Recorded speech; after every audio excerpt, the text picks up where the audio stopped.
పేరు యమున అండి. మా ఫ్లాట్ నెంబర్ 29. మా నిన్న ఎలా అయితే కూల్ చేశారో ఈ పోలీసులు వాళ్ళందరూ ఉండి దగ్గరుండి ప్రభుత్వ అధికారులే కూల్ చేశారు కాబట్టి అదే విధంగా మాకు మళ్ళీ రీకన్స్ట్రక్షన్ చేస్తారా? మేము ఈరోజు కంప్లైంట్ ఫైల్ చేశాము. మాకు దాని వెనుక పోలీసులు ఎలా రియాక్ట్ అవుతారు, దానికి మాకు ఎంతగా స్పందించి మాకు వెంటనే చూపిస్తారు. కానీ పడిపోయినవి తిరిగి వస్తాయా? 24 గంటలు అయినా కానీ ఒక్కళ్ళ కూడా రియాక్షన్ లేరు. ఇంత ఇదిగా ఉందా ప్రభుత్వం? ఎందుకు స్పందించట్లా ప్రభుత్వం? బిడో మిడిల్ క్లాస్ పీపుల్ అవ్వడం వల్ల స్పందించట్లా. అదే మేము పెట్టలేం కదా, డబ్బులు పెట్టగలిగి ఉంటే వచ్చేవాళ్ళు స్పాట్లోకి వెంటనే. 24 గంటలైనా ఏమీ చెయ్యట్లా, ఎక్కడ వేసిన గొంగల్లాగా అక్కడే. మేము పిల్లలతో రాత్రి బయట ఉన్నాం, సామాను బయట ఉన్నాయి. మాకు ఏదన్నా వచ్చి కరిచి చచ్చిపోతే ఎవరు బాధ్యులు? మీరు బాధ్యులా? ఎవరు అసలు? ఏంటి ఇంత జరిగిన ప్రభుత్వం మీడియాలో చూస్తున్నా కానీ ఎందుకు స్పందించట్లా? ఎవరు ఎందుకు రావట్లా? ఏంటి అసలు ఏం జరుగుతుంది? లోకల్లో ఏం జరుగుతుంది? ఆ ఇష్యూ సొసైటీ మీద కేసు ఫైల్ చేశాము, అది బయటికి రావాలి. ఇక్కడ లోకల్లో ఏం జరుగుతుందో అంతా A to Z ప్రభుత్వం మాకు రిటర్న్లో మేము ఉన్నాము అని చెప్పే వరకు మాత్రం మేము అసలు ప్రసక్తి తీసే ఆపేదే లేదు. ఎక్కడ దారికన్నా వెళ్తాం, ఎన్ని రోజులైనా ఇలానే చేస్తాం. ఏం కంప్లైంట్? నిన్న అమీనాలతో సహా ప్రభుత్వ అధికారులు పోలీస్ వాళ్ళందరూ వచ్చి మాది పడేశారు కాబట్టి మా స్టే వచ్చే వరకు మీరు ఆగలేదు. మమ్మల్ని ఇలా రోడ్డును పడేశారు. ఎందుకు ఇలా జరిగింది? మీరు ఎందుకు ఆగలేదు? మాకు టైం ఉన్నా కానీ ఇవ్వలేదు. కేసు హరి హరి సొసైటీ మీద పెట్టాము. శ్రీ లక్ష్మీ రామ కోఆపరేటివ్ సొసైటీ మీద పెట్టాము. దాని మీద ఎంక్వైరీ. అమీనాలు కూడా మమ్మల్ని ఆడవాళ్ళమైనా ఇష్టం వచ్చినట్టు నెట్టారు. ఇద్దరి పరిస్థితి బాలా. ఏంటి వాళ్ళ పరిస్థితి? ఏదన్నా అయితే వాళ్ళ పిల్లలు ఏంటి? వాళ్ళ ఫ్యూచర్ ఏంటి? మేము ఇలానే ఉండాలా?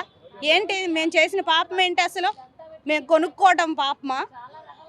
ఎవరు దీనికి వెనక ఉన్నారు? ఎవరు? ఆ హస్తం బయటికి రావాల్సిందే. వచ్చే వరకు కూడా ఆపం. మాకు న్యాయం మాత్రం కావాలి. ఎన్ని రోజులైనా పోరాడతాం. Flat number 16. మాది గ్రైండర్ షాప్ పెట్టుకున్నాం. మేము 5 ఏళ్ళు అయింది కొని. అసలు కనీసం సామాన్లు తీర్తుండో కూడా తోసేశారు. అసలు సగం సామాన్లు కూడా ఉండిపోయినాయి మాకు. కనీసం సామాన్లు తీసిన వరకు మేము టైం కూడా అడిగాం, కాళ్ళు చేతులు పట్టుకొని మరి.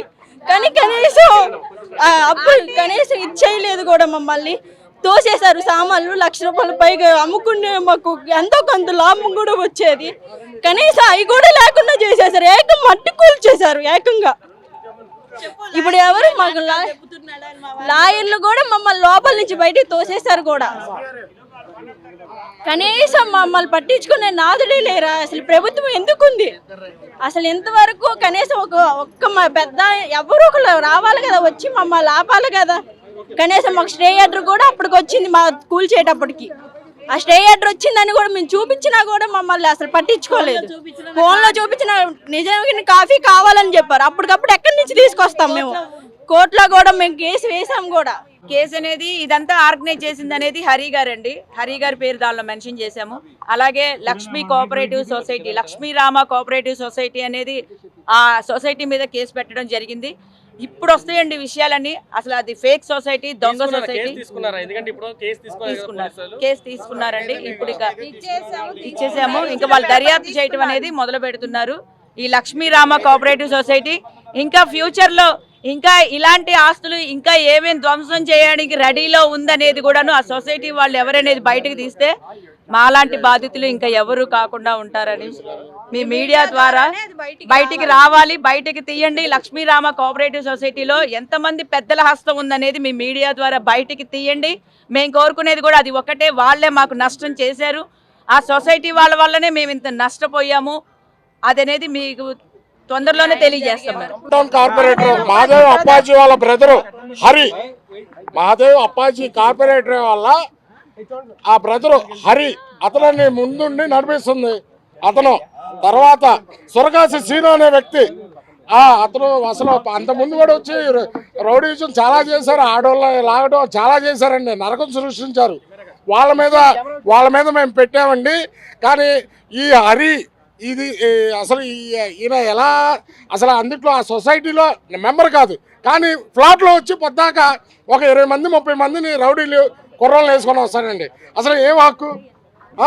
అసలు హక్కు ఉందా? ఎందుకు వస్తున్నాడు అతను? ఆ సొరకా సీనా అనే అతను ప్రెసిడెంట్ అంట. మాకు ఇందాకే తెలిసింది. ఒక సామాన్యుడికి కోట్లు ఎలా ట్యాక్స్గా అదే మన రిజిస్ట్రేషన్కి ఎలా ఫీజు కట్టాడు? అది ఎవరన్నా అడిగారా? ఇన్ని కోట్లు ఆస్తి, ఇన్ని కోట్లు ఎక్కడి నుంచి కట్టాడు ఆయన? ఒక సామాన్యుడు ఇన్ని కోట్లు కట్టగలరా? అదేనండి, కంప్లైంట్ ఇచ్చాము. సిబిఐ మామూలు ఎంక్వైరీ సరిపోదండి. ఇది భూ కబ్జాదారులు వీళ్ళంతా. అదేనండి, నిన్న వచ్చి ఇలా దారుణంగా మమ్మల్ని ఇలా చేసేయారు అని హరి మీద లేడీస్ కూడా బయటికి తోసారు. అవన్నీ చెప్పాము. వాళ్ళైతే కేసు తీసుకున్నారు.